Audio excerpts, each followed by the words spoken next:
The Secretary of the Army shall carry out this section acting through the Assistant Secretary of the Army for Acquisition, Logistics, and Technology. Subtitle E. Matters related to Unified Facilities Criteria and Military Construction Planning and Design Sec. 2841. Amendment of Unified Facilities Criteria to require inclusion of private nursing and lactation space in certain military construction projects. A. Amendment required. The Secretary of Defense shall amend UFC 1 to 4.2, Nursing and Lactation Rooms, of the Unified Facilities Criteria DoD Building Code, UFC 1-200-01, to require that military construction planning and design for buildings likely to be regularly frequented by nursing mothers who are members of the uniformed services, civilian employees of the Department of Defense, contractor personnel, or visitors include a private nursing and lactation room or other private space suitable for that purpose. B. Deadline.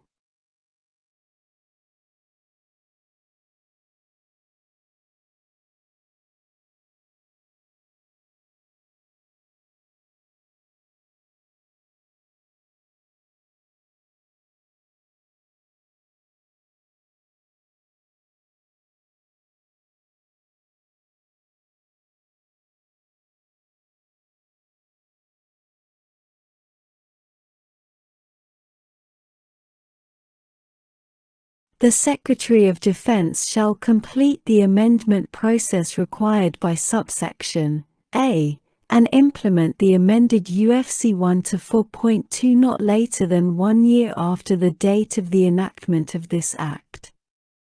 Sec. 2842. Revisions to Unified Facilities Criteria regarding use of variable refrigerant flow systems. A.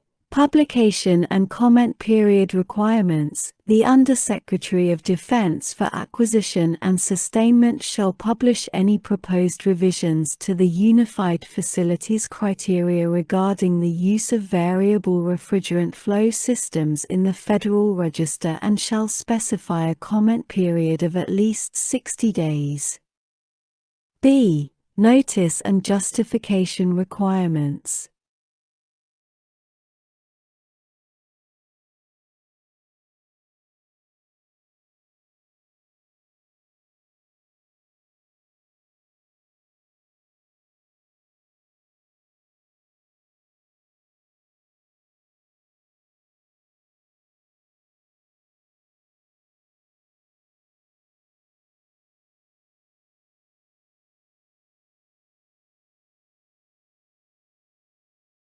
The Secretary of Defense shall submit to the Committees on Armed Services of the Senate and the House of Representatives a written notice and justification for any proposed revisions to the Unified Facilities Criteria regarding the use of variable refrigerant flow systems not later than 30 days after the date of publication in the Federal Register. Sec. 2843. Amendment of Unified Facilities Criteria to promote energy-efficient military installations.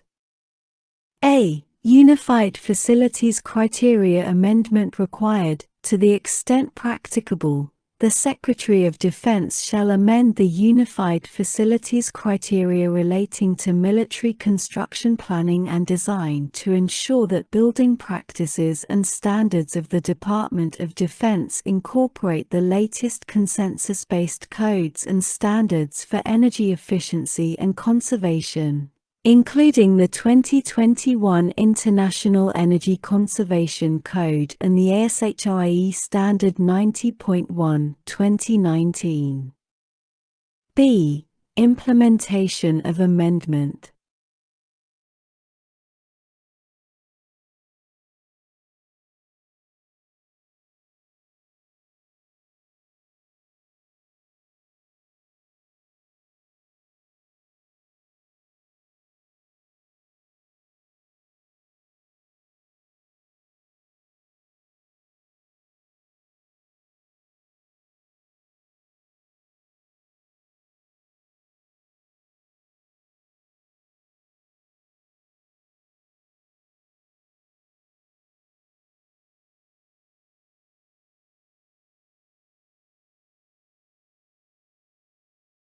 The Secretary of Defense shall complete the amendment process required by subsection A in a timely manner so that any Department of Defense Form 1391 submitted to Congress in connection with the budget submission for fiscal year 2024 and thereafter complies with the Unified Facilities Criteria, as amended pursuant to such subsection. C. Reporting requirement, not later than February 1, 2024. The Secretary of Defense shall submit to the Committees on Armed Services of the House of Representatives and the Senate a report. 1. Describing the extent to which the Unified Facilities Criteria, as amended pursuant to subsection A, incorporate the latest consensus-based codes and standards for energy efficiency and conservation, including the 2021 International Energy Conservation Code and the ASHRAE Standard 90.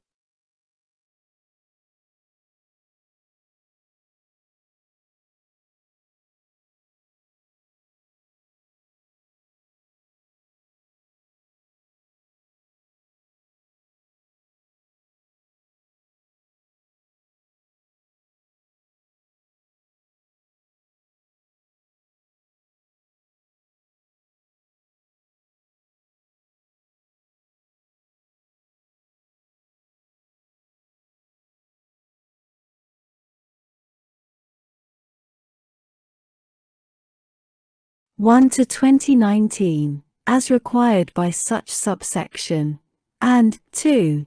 In the case of any instance in which the Unified Facilities Criteria continues to deviate from such consensus-based codes and standards for energy efficiency and conservation, identifying the deviation and explaining the reasons for the deviation. Sec. 2844. Additional Department of Defense activities to improve energy resiliency of military installations. A.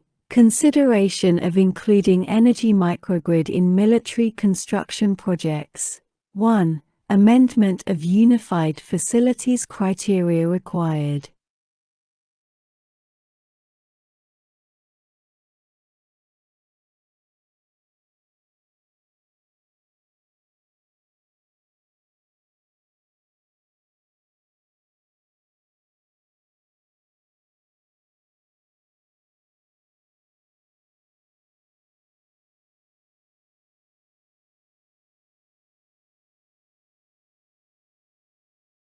The Secretary of Defense shall amend the Unified Facilities Criteria DoD Building Code, UFC 1-200-01, to require that planning and design for military construction projects inside the United States include consideration of the feasibility and cost-effectiveness of installing an energy microgrid as part of the project, including intentional islanding capability of at least 7 consecutive days, for the purpose of a.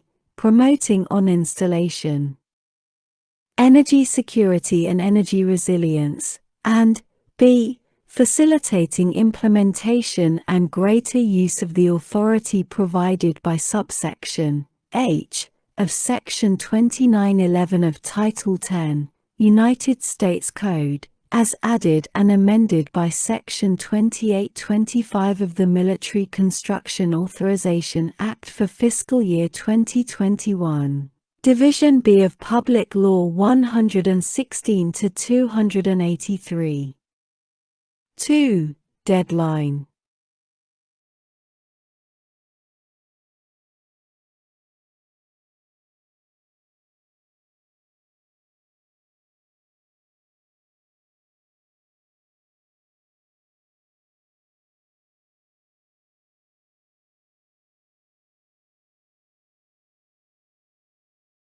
The Secretary of Defense shall complete the amendment process required by paragraph 1 and implement the amendment not later than September 1, 2022. B. Contracts for emergency access to existing on-installation renewable energy sources. In the case of a covered renewable energy generating source located on a military installation pursuant to a lease of non-excess defense property under Section 2667 of Title 10, United States Code, the Secretary of the Military Department concerned is encouraged to negotiate with the owner and operator of the renewable energy generating source to revise the lease contract to permit the military installation to access the renewable energy generating source during an emergency.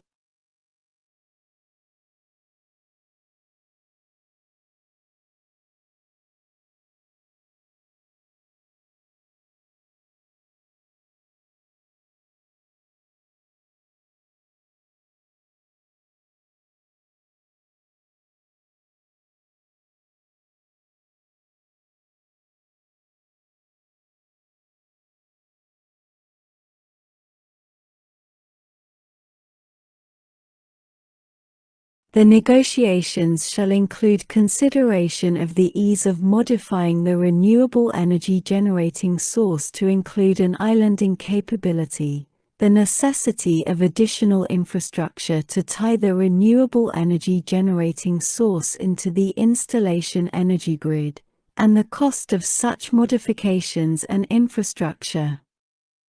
See definitions in this section. 1. The term covered renewable energy generating source means a renewable energy generating source that, on the date of the enactment of this Act, a. is located on a military installation inside the United States, but b. cannot be used as a direct source of resilient energy for the installation in the event of a power disruption.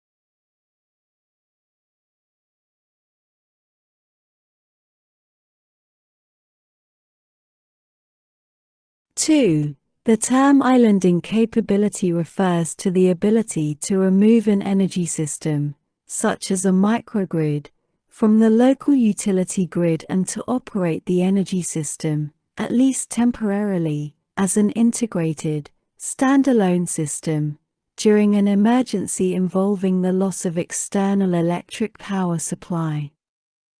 3. The term microgrid means an integrated energy system consisting of interconnected loads and energy resources with an islanding capability to permit functioning separate from the local utility grid. Subtitle F Land Conveyances Sec. 2851. Modification of restrictions on use of former Navy property conveyed to University of California, San Diego, California. A. Modification of original use restriction, Section 3, A, of Public Law 87-662, 7